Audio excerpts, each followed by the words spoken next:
Handa na ang Philippine Health Insurance Corporation na umarap po sa anumang investigasyon ukol sa nangyaring ransomware attack sa kanilang ahensya. Tiniyak namang nananatiling ligtas ang record o database ng mga PhilHealth members. Yan ang ulat ni Mela Lasmoras. 2 dekada ng miyembro ng PhilHealth ang security guard na si Ramon. Kwento niya, maraming beses na siyang nakinabang dito. Kaya't nang mabalitaan niya ang ransomware attack sa ahensya, isa lang ang hiling niya. Sana hindi naman maapektuhan ang record ng mga miyembro nito. Sa akin lang, matagal na ako na ginamit ko yun mula nung nagkaroon ako ng kasakit ako.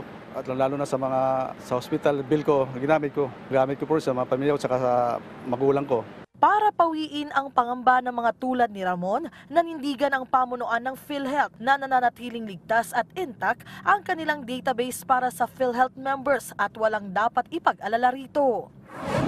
Patuloy pa rin po natin ibinibigay at patuloy pa rin pong makukuha ng mga miyembro ang lahat ng benepisyo na manggagaling sa PhilHealth. In cases po, halimbawa, na meron silang makita ang kakaiba or meron silang makita na mga impormasyon na nakakalat tungkol sa kanilang personal identifiable information, ay ipaalam po agad nila sa atin ito upang magawa natin ang paraan. Sa loob ng linggong ito, inaasahang magiging fully operational na rin muli ang lahat ng online portal services ng state insurer. Una nang nagbalik online ang kanilang website, member portal at iba pang serbisyo.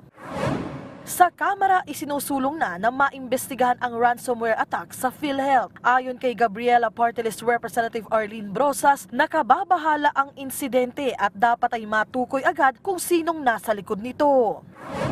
We would welcome such investigation. Any rate naman ngayon po ay tayo ay iniimbestigahan na rin ng ibang ahensya katulad po ng National Privacy Commission. And so we would also welcome any investigation coming from the House of Representatives.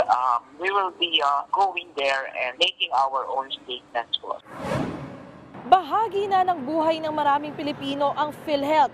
Pagtitiyak naman ng state insurer, ginagawa naman nila ang lahat sa ngalan ng mas epektibong serbisyo publiko. Mela Lasmoras para sa Bayan.